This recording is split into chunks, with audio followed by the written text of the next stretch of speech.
Welcome back everyone. In this lecture, we will introduce the Casimir element of a representation. Then we will use that to prove actually the complete reducibility of any finite dimensional representation of SLN. So, we will actually give details only for the Lie algebra SLN, and of course, the arguments that we are giving here, all the arguments actually works for any semi-simple Lie algebras modulo the Cartan criterions of solvability, okay, that we will be needing in order to prove some actions are actually non-zero. So, let us just recall what we know about SLN. So, if I take the Lie algebra to be SLN, then we know that this is a simple Lie algebra. So, this is something we already proved. So, in particularly if I take the ideal inside SLN, then this ideal either 0 or it is full. Okay, these are all the only ideals. So, now let us take a representation. So, take pi being a representation of this SLN. Okay. So, let us take V being a finite dimensional representation. So, now we want to actually associate a Casimir element which we defined earlier in the universal NP algebra. More or less we want to actually kind of define very similar element. So, if you think about it, there are many like close relationships are there for Casimir element of a representation and Casimir element that we defined in the universal NP algebra, but it will be easier to define it for the representation and work with that.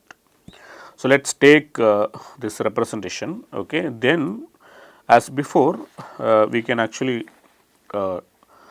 define this trace form associated with this representation.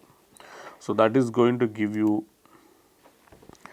so if we take this trace form, so which is the trace of pi of x, pi of y for x, y inside your G, then we already seen that this is going to give you G invariant, symmetric and then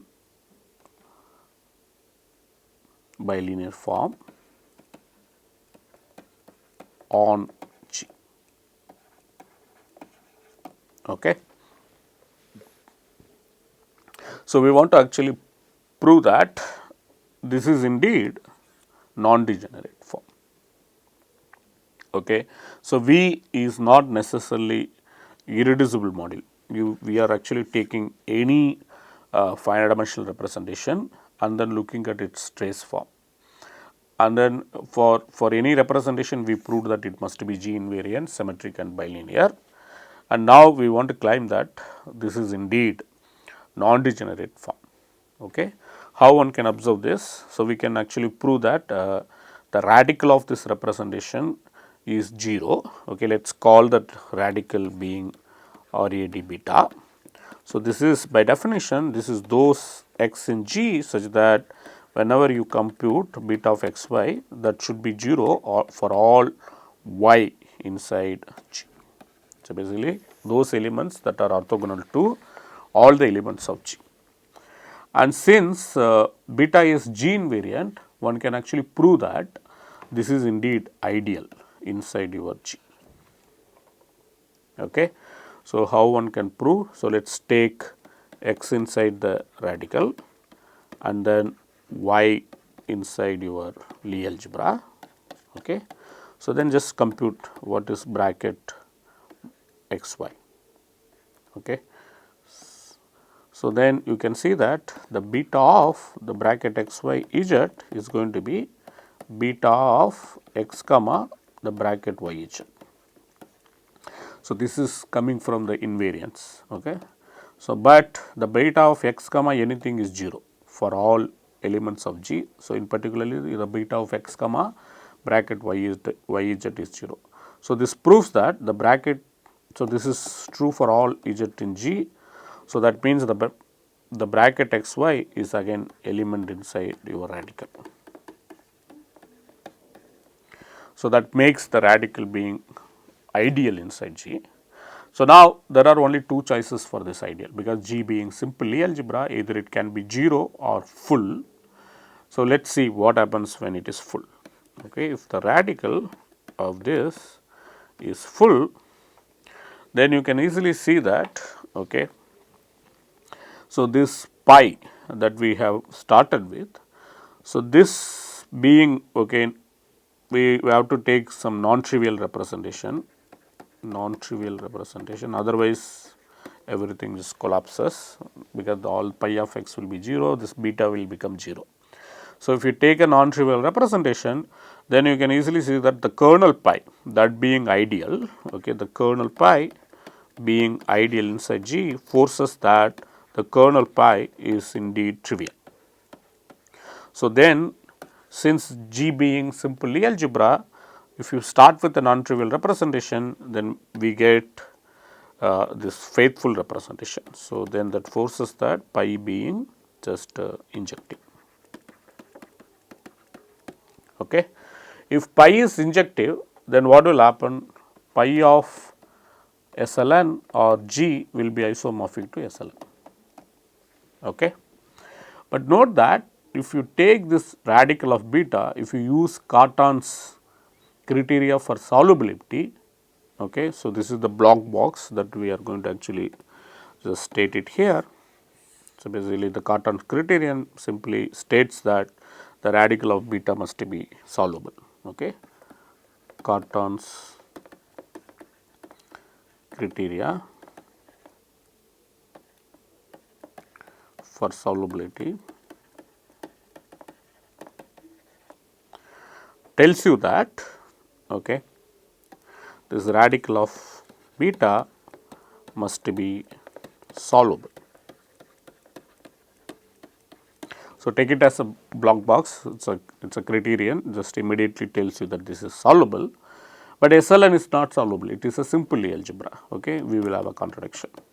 So, that forces that the radical of beta must be 0. So, since the radical of beta is 0, so that forces that beta is non-degenerate. Okay, so this cannot happen. So, beta is non-degenerate. So, we will actually later classify all irreducible representation of SLN using highest way theory. So, there we will actually tell you like how to construct given irreducible representation that corresponds to a highest weight lambda very explicitly using construction of this Verma. Okay. So, it will be realized as quotient of Verma modules.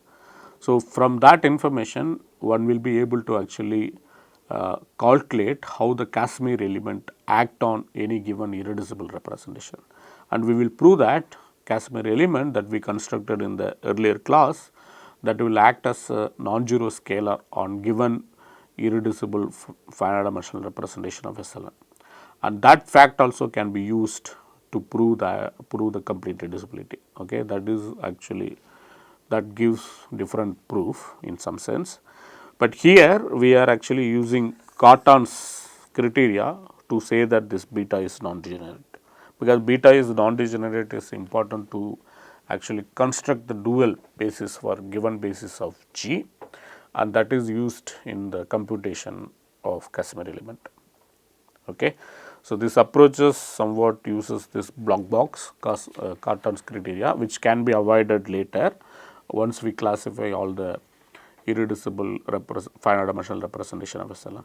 Okay. I will actually outline the proof when we do that classification.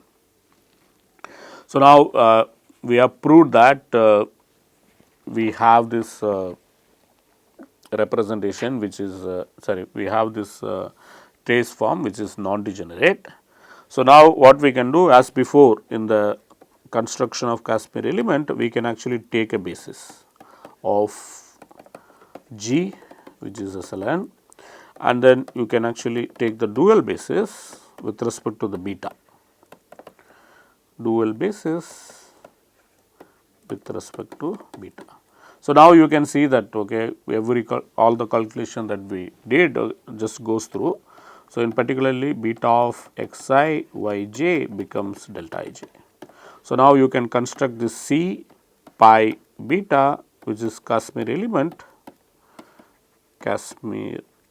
element of course of pi. So, then this is by definition is summation pi of xi pi of pi. Okay. So, we used actually the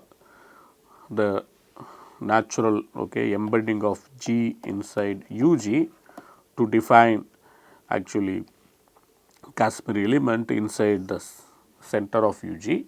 Here we are using the just a representation to define this. Okay. So, note that this beta is different from the killing form. Okay. So, here in this construction the Casimir element that lies inside the center, we use the killing form as the non-degenerate form, but here we are using different beta that comes from the representation. Even though it comes from some general representation, you can see that because we are working with SLN, all these non-degenerate forms, G invariant forms, we already proved it is one dimensional. So, beta will differ by that killing form kappa by a scalar some lambda. Okay. So, we know that beta will be some a times kappa of SLN. So, now because of that, the dual basis that you are going to write here y1 etc. yn, that will have very close relationship with the dual basis that comes from the kappa. I will leave it to you to think about it what it is. So, that way you can see that this C pi beta has close relationship between the Casimir element that we defined in the last class. So, now what will be the trace of this C pi beta? So, this is the computation that we need, and you can easily see that this is exactly the, because we are using the trace form, the trace of C pi beta is nothing but the trace of pi of xi pi of yi, which is exactly summation beta of xi yi, where I range it from 1 to n. So, which is exactly the summation delta ii, which is the dimension of the Lie algebra. Okay. So, in particularly the trace of C pi beta is given by the dimension of G. So, what it proves? Dimension G is non-zero number. So, that forces that C pi beta is non-trivial map on capital V, okay, because all these are lying inside endomorphism of V. So, you can see that C pi beta is indeed non-trivial. The earlier computation indeed says for any x in G, C pi beta pi of x indeed commutes, and this tells you that C pi beta is a map from V to V, which is a G module map. Okay. So, given any representation capital V, finite dimensional representation of SLN, we constructed a G module map from V to V, whose action we do not know, but still we can say that the trace of that is exactly the dimension G. So, it is a non-trivial G module map from V to V. Okay. This is the observation that we have made. So, now what happens if V is irreducible? If V is irreducible,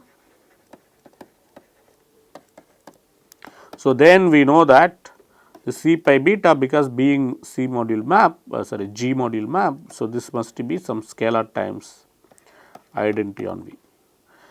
But we already calculated the trace is nothing but dimension G. So, if you calculate trace on both sides, so one side you get dimension G, on the other side you get A times dimension V. So, in particularly you know what is A is dimension G divided by dimension V. So, it says that C pi beta, it is not just scalar times identity, the scalar is a rational number which is given by dimension g divided by dimension v, and then it is that multiple of identity. So, even though in the construction of this map C pi beta uses the basis xi and yi, at the end when it acts on the irreducible representation, it does not see the basis. Okay. So, that means this is independent of the basis that we have chosen, independent of the basis x1 etc. xn. So, that means this Casimir element that we constructed of this representation is just independent and it is scalar multiple of this identity. Okay. So, we have developed enough results in order to prove complete reducibility. So, let us actually just state and prove complete reducibility. Complete reducibility of finite dimensional representations of SLN. Okay. So, how one can actually prove this? So, we are going to actually set up induction. So, there are many steps involved. So, let me try to actually do step by step. So, let us start with the finite dimensional representation. Okay, let us call it pi. So, it is important to actually kind of write down the representation as a map from G to GL of V, because we also will talk about that Casimir element and so on. So, you have the representation. So, now what we want to prove, okay, if V is irreducible, then there is nothing to prove. We want to prove that V can be written as direct sum of irreducible finite dimensional modules. So, V you start with finite dimensional G representation or module. Okay. So, now without loss of generality, one can assume that V is not irreducible. So, we can actually take some submodule. Okay. So, first what we will do, we just say that we can assume this following situation. So, that will be the case 1. So, we will end of the day we will actually say that we can reduce to this case.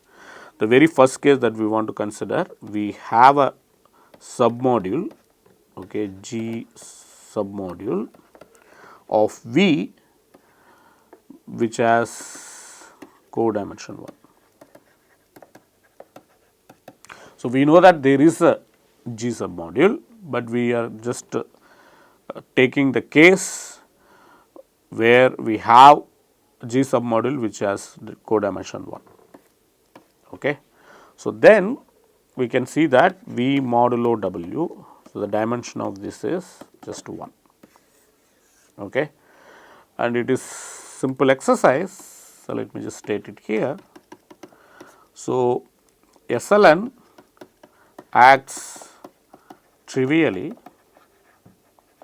on any one dimensional module.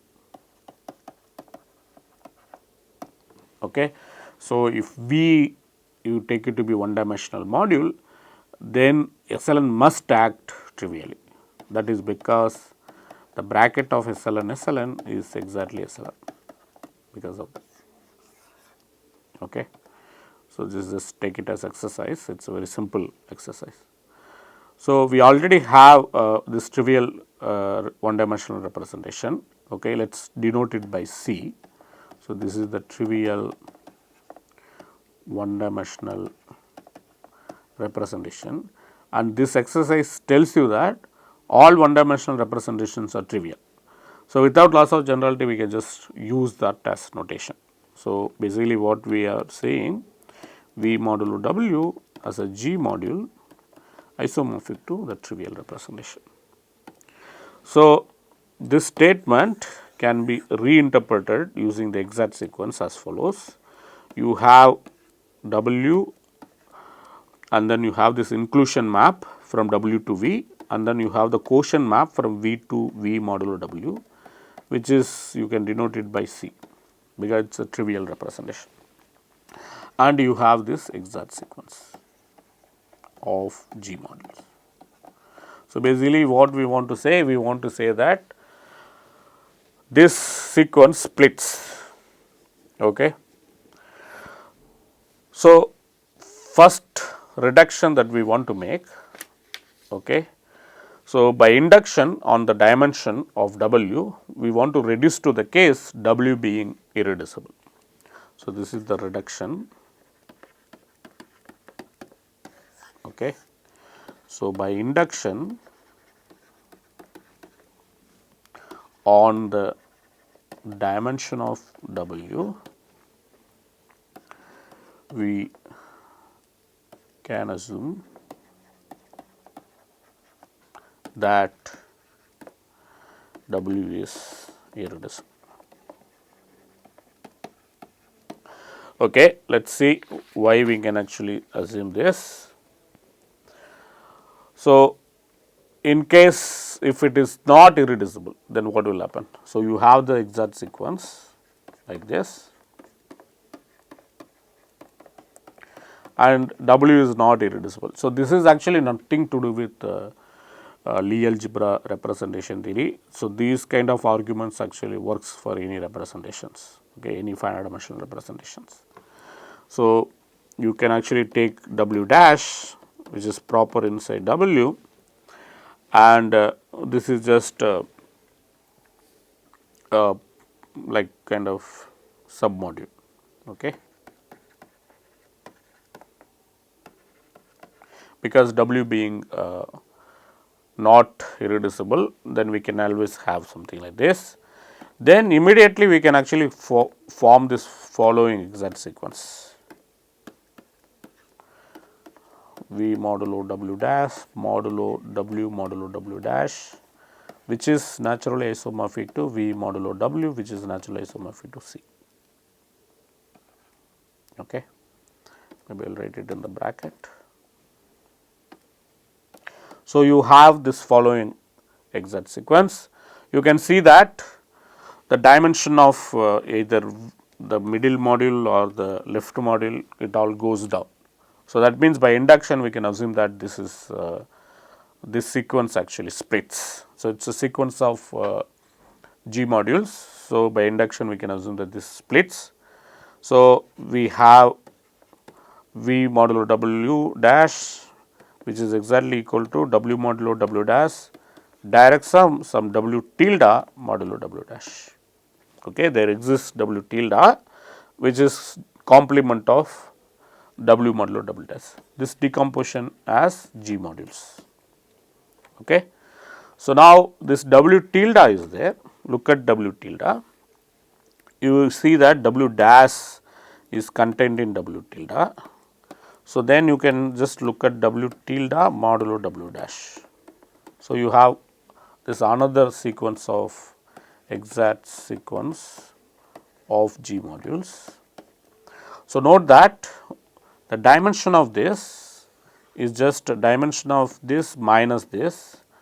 So, which is 1, okay, because the dimension of this W tilde modulo W dash is same as V modulo W dash modulo W modulo W dash. So, this is their dimension 1. So, that means this is also you can identify with C. So, we have very similar exact sequence. So, by induction we can say that this splits. So, that means there exists G submodule capital X such that W tilde is equal to W dash direct sum X for some G submodule X of W tilde. Okay, this is by induction.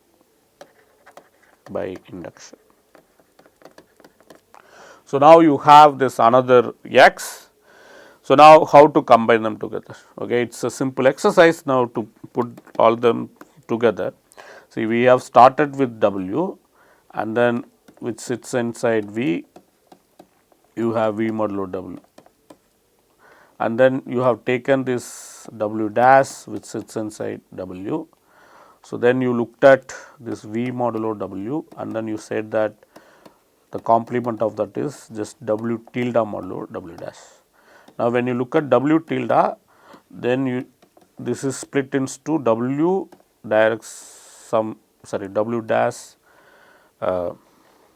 direct sum x. So, then it is easy to see what will be the complement of W inside V. Okay. So, the V is going to be exactly W direct sum. So, if you count the dimension of x, the dimension of x is dimension of W tilde modulo W dash. So, this has dimension 1. So, this has dimension 1. So, basically that will be the complement that you are looking for. Okay. So, this is true as G modules. So, now in this entire argument you have not used any theory of representation theory of Lie algebras. So, these arguments hold in general. Okay. So, this actually kind of tells you that you can reduce to the case where this W being irreducible. So, now we can assume that W is irreducible submodule of capital V and we have this short exact sequence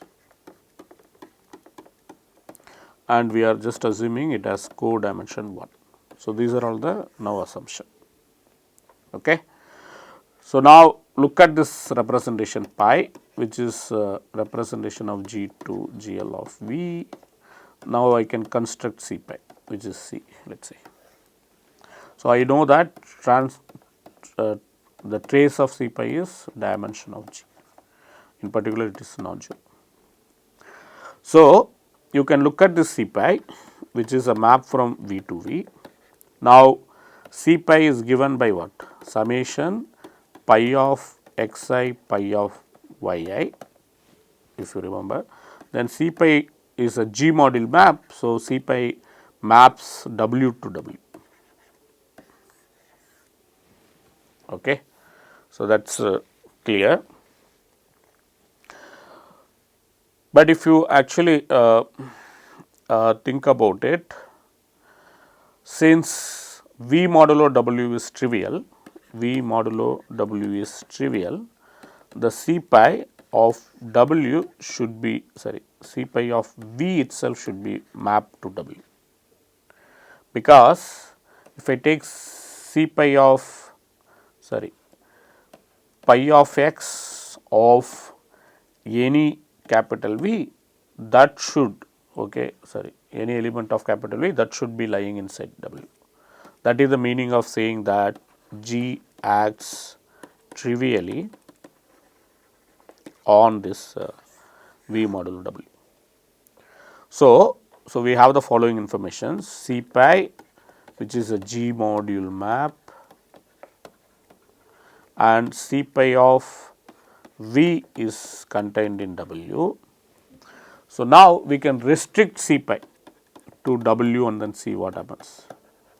Okay. And it has to be scalar multiple of identity of W. So, let us say C pi acts as some B times scalar times identity of on W. Why that is the case? Using the Schur's lemma, W being irreducible, C pi being G module, we get this. Now, we claim that the B must be non-zero. So, if it is not 0, then what will happen? If B is non-zero, then C pi restricted to W becomes 0, but already C pi maps V to W. So, this will force the trace of C pi is 0, which is a contradiction, because the trace is indeed the dimension G which is non-zero. That forces that B is non-zero. Once we know B is non-zero, then we see that C pi restricted to W is exactly, so up to like B inverse of this is identity W. Okay.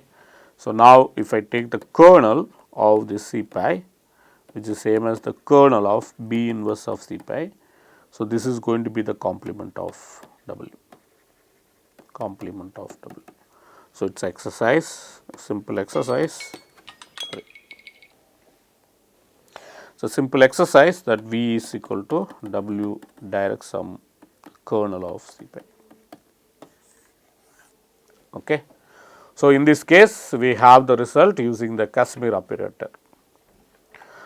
But how one can reduce the general case to this particular sub case? So, that is just to use some homological ideas. Okay. So, again look at the short exact sequence. Okay. So, we want to reduce to the case where W being codimension 1. So, V is not being irreducible, we always have W some submodule.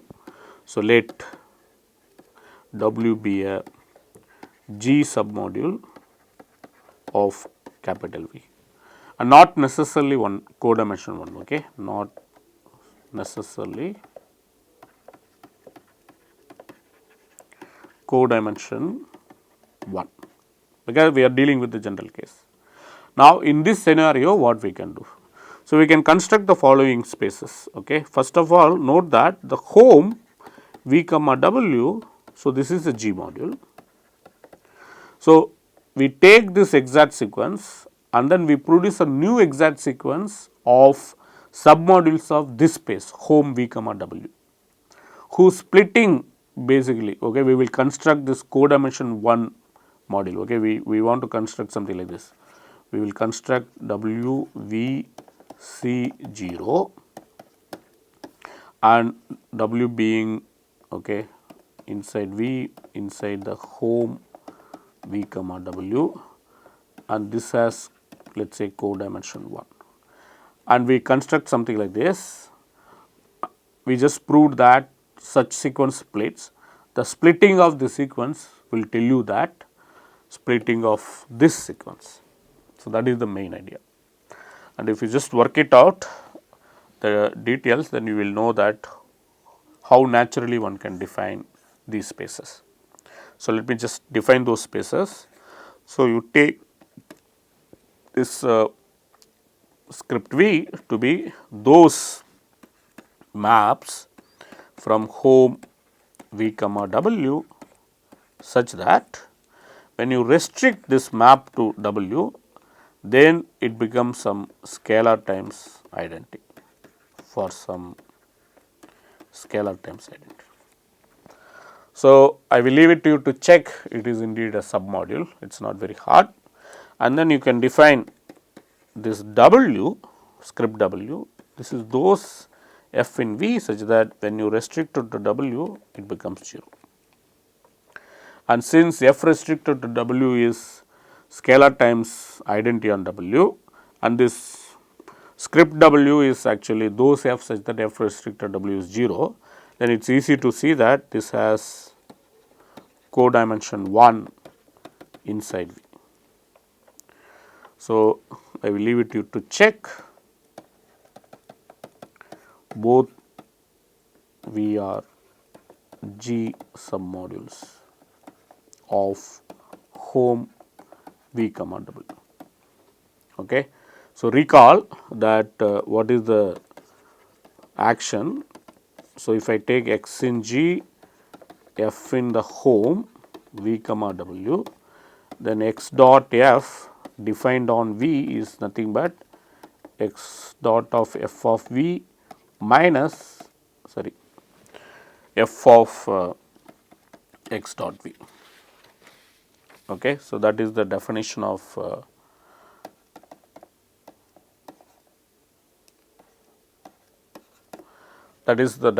the action. Okay. So, now if you take this action, you can see that this f being G module map, okay, which is denoted by home G of V comma W, if and only if x dot f is 0. So, this is very simple observation. This is more or less by definition, because this being 0, same as saying that f commutes with the action of x for all x. Okay. So, that means in order to get G module map, all you need to look for actually some element that is invariant vector, that means the action of G kills. To get that invariant vector, you can actually look at this particular sequence and then see that once this sequence splits, you will get that invariant vector, because that invariant vector will come from this one dimensional trivial representation, which is the complement of this W inside V. Okay. So, I will leave it to check that you write V as W direct sum CF, then F restricted to W must be A times some identity on W with A non-zero. Then it is clear that F is inside the home GVW and the kernel of F is the complement, direct sum W is exactly V. Okay, this has G modules. So, this is not very hard to prove. Once we establish that this W has complement inside V, the script W has complement inside script V, then it is clear that this small w also has complement inside V, whose complement is given by the kernel of this non-zero map that is there in this one dimensional trivial representation. Okay, this actually completes the proof of complete reducibility. Again, as I said before, the action of the Casimir element on given representation used very much. So, later we will actually compute the action of Casimir element very explicitly on given irreducible representation, and then see it must act as non-zero scalar, and then we will also use that to give another proof of this complete reducibility. Okay, I will stop here. We will continue in the next class those things. Thank you.